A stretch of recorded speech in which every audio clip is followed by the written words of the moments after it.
दोस्तों नमस्कार। हम और आप पढ़ रहे थे approaches to the study of public administration. सबसे पहले हमने पढ़ा क्लासिकल अप्रोच। क्लासिकल अप्रोच में हमने ये पढ़ा कि जो सार्वजनिक गतिविधियां हैं उनको संचालित करने वाले जो संगठन हैं वो कैसे बनते हैं, उनकी प्रक्रियाओं को कैसे एफिशिएंट बनाया जा सकता है, कैसे जो सार्वजनिक गतिविधियां हैं उनको मितव्ययता से संपन्न किया जा सकता है। बेसिकली ये इंस्टीट्यूशनल अप्रोच थी।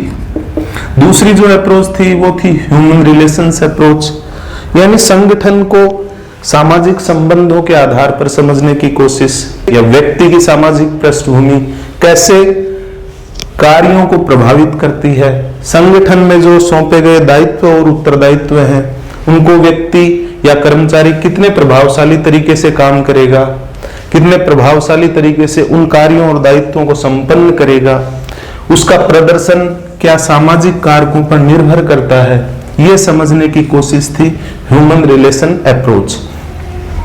तीसरी जो अप्रोच है उसको कहा जाता है व्यवहारवादी उपागम या बिहेवियरल अप्रोच। बेसिकली इसका मतलब है साइंटिफिक स्टडी। कई बार हम कंफ्यूज कर जाते हैं, ह्यूमन रिलेशंस को बिहेवियर समझ लेते हैं, दोनों डिफरेंट चीजें हैं। ह्यूमन रिलेशन का मतलब है कि दो व्यक्ति आपस में जब वार्ता करते हैं, आपस में जब इंतरक्रिया करते हैं, तो जो सामाजिक संबंध है या व्यक्ति की जो मनोवैज्ञानिक पृष्ठभूमि है उसके संबंधों को कैसे प्रभावित करती है, और उसके जो सामाजिक संबंध है वो उसकी वर्क कल्चर पर, वर्क एनवायरनमेंट पर क्या प्रभाव डालते हैं। लेकिन जो व्यवहारवादी विचारधारा है ये बात करती है साइंटिफिक स्टडी की। किस चीज की साइंटिफिक स्टडी? मानव व्यवहार की, कि मानव व्यवहार अलग अलग एनवायरनमेंट में, डिफरेंट कल्चर्स में, अलग ऑर्गेनाइजेशनल सेटिंग्स में किस तरीके से काम करता है।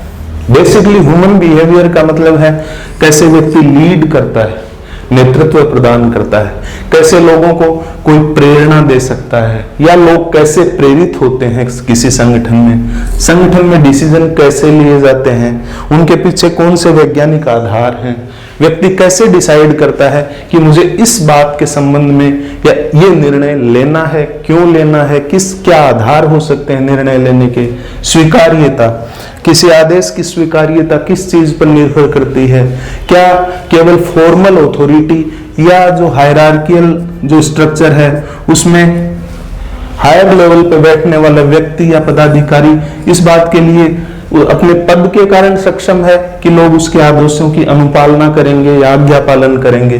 बेसिकली ये कॉम्प्लेक्सिटी ऑफ बिहेवियर को समझने की कोशिश है, यही है व्यवहारवादी विचारधारा।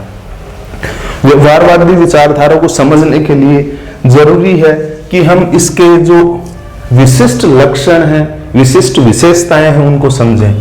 दोस्तों व्यवहारवादी विचारधारा एनालिटिकल अप्रोच है, विश्लेषण करती है और उस विश्लेषण के आधार पर वर्णन करती है।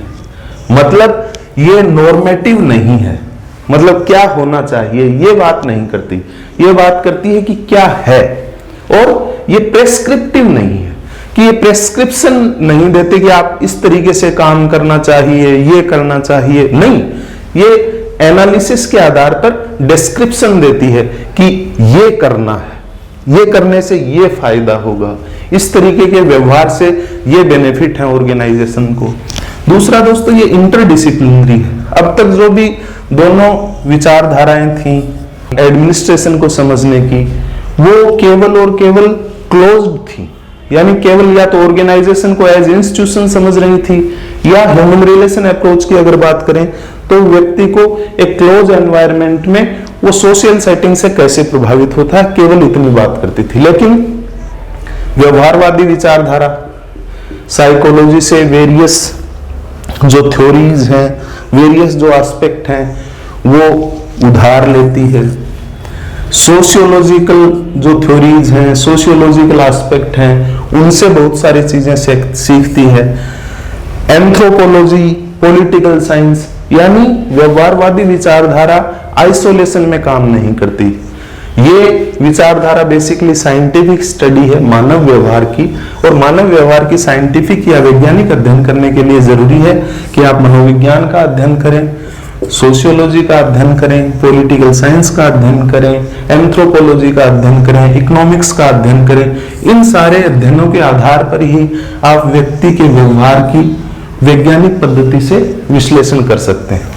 दोस्तों, तीसरा इसकी प्रमुख खास बात है वो है एम्पिरिकल अप्रोच है, यानी ये फील्ड स्टडीज, सर्वे, प्रैक्टिकल जो एनालिसिस है, प्रैक्टिकल एस्पेक्ट हैं, उन पे बल देती है। ये केवल लेबोरेटरी में रहकर या थ्योरेटिकली या कोई ऐसे मॉडल्स डेवलप नहीं करती कि इस तरीके से काम करने से ऐसा हो जाएगा। ये पहले फील्ड में स्टडी करती है, कैसे वेरियस या डाइवर्स सेटिंग्स में, अलग अलग एनवायरनमेंट में, अलग अलग कल्चर्स में, अलग अलग ऑर्गेनाइजेशन कैसे काम करते हैं, इस बात को समझने का प्रयास करती है। दोस्तों, चौथी अगर इसकी विशेषता की बात करें तो वैज्ञानिक है। वैज्ञानिक दृष्टिकोण से हर चीज का अध्ययन करती है, उसके आधार पर वेरियस चीजों को क्वांटिफाई करती है गणित की सहायता से। ये इस बात का भी क्वांटिफिकेशन या गणितीय विश्लेषण करने का प्रयास करती है कि एक व्यक्ति किन किन चीजों से किस तरीके से प्रेरित हो सकता है। दोस्तों, पांचवी इसकी प्रमुख विशेषता है वैल्यू न्यूट्रलिटी, यानी इसका बल है तथ्यों पर। तथ्यों के आधार पर साइंटिफिक स्टडी कंडक्ट करके, जो प्रैक्टिकल या फील्ड स्टडीज या फील्ड सर्वे करके, अंतर विषयात्मक दृष्टिकोण अपनाकर, एनालिटिकल अप्रोच के सहारे कुछ वर्णनात्मक निष्कर्ष निकालती है और इन्हीं निष्कर्षों के आधार पर कुछ सिद्धांतों को विकसित करने का प्रयास है व्यवहारवादी विचारधारा। इसमें कंफ्यूज होने की जरूरत नहीं है।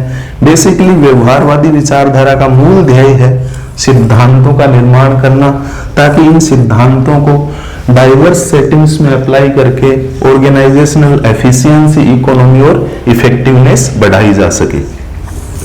दोस्तों, इसकी आलोचनाओं की जहां तक बात है, वैज्ञानिकता, मानव व्यवहार का वैज्ञानिक विश्लेषण, गणितीय विश्लेषण, बहुत सारे विचारक कहते हैं कि ये केवल एक आदर्श व्यवस्था है।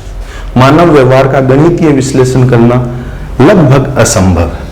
दूसरी बात की जाती है वैल्यू न्यूट्रलिटी की, कि जो शुरुआती जो क्लासिकल थ्योरिस्ट थे जिन्होंने सिद्धांतों का विकास किया, चाहे उनके सिद्धांत नॉर्म्स पे आधारित थे, चाहे फील्ड और एम्पेरिकल स्टडी के आधार पर विकसित नहीं किए गए थे, लेकिन उन्होंने भी वैल्यू न्यूट्रलिटी की बात की थी, थ्योरीज की बात की थी। ये भी वैल्यू न्यूट्रलिटी की बात करती है और थ्योरीज की बात करती है।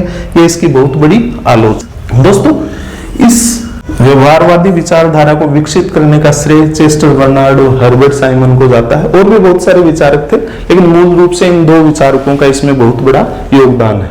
इसके इन्फ्लुएंस की या सिग्निफिकेंस की अगर बात करें तो इसने कंपैरेटिव स्टडीज को बढ़ावा दिया। एफ.डब्ल्यू. रिक्स ने जो वेरियस डाइवर्स सोशियोलॉजिकल और इकोनॉमिकल सेटिंग्स में जो स्टडीज की, इससे तुलनात्मक लोक प्रशासन का विकास संभव हुआ।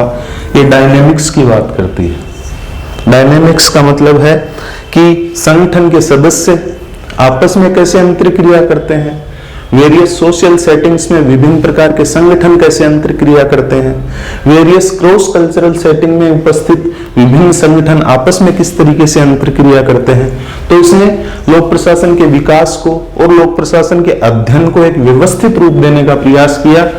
अब तक जो दो अप्रोचेज थी वो बेसिकली एक ही एस्पेक्ट पे काम कर रही थी, लेकिन व्यवहारवादी विचारधारा ने लोक प्रशासन को समझने के लिए एक व्यापक दृष्टिकोण अपनाया और ये व्यापक दृष्टिकोण ही व्यवहारवादी विचारधारा का प्रमुख योगदान है। आज के एपिसोड में इतना ही। धन्यवाद।